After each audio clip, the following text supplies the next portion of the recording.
সাহাবায়ে কেরাম যেই ঈমানের বলে বলিয়ান হয়েছেন সেই ঈমানের বলে বলিয়ান আপনি হয়ে যান, ইনশাআল্লাহ। আল্লাহ তাআলা বলেন নাসরু মিনাল্লাহি ওয়া ফাতহুন করিব ওয়া বাশশিরিল মুমিনিন।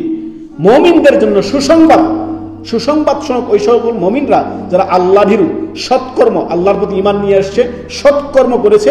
ওয়া বাশশিরিল মুমিনিন, সুসংবাদ ওই সকল মুমিনদের জন্য যারা ঈমানের বলে বলিয়ান, ঈমান আমলে নিজের জীবনকে সুসজ্জিত করেছে।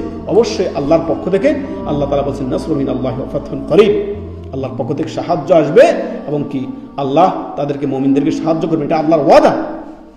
তো আপনি প্রথম কি করতে হবে, আল্লাহর সাথে যে আপনার প্রতিশ্রুতি সেটা হচ্ছে আপনি একজন ঈমানদারের পরিচয় দিবেন, ঈমানের বলে বলিয়ান হবেন, আমলে সুসজ্জিত নিজের জীবন করবেন, আল্লাহ অবশ্যই আপনাকে বিজয় দিবেন।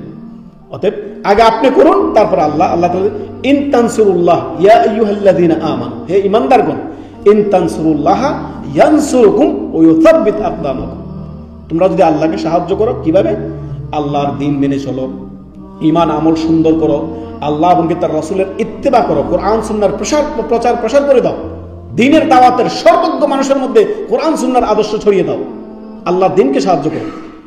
আল্লাহকে সাহায্য করা মানে আল্লাহর দ্বীনকে প্রসার করিয়ে দেওয়া, নিজে আমল করা এবং তার প্রসার ঘটানো, এটাই হচ্ছে আল্লাহকে। তখন আল্লাহ বলেন আল্লাহ তোমাদেরকে কি করবেন, সাহায্য করবেন। সুবহানাল্লাহ।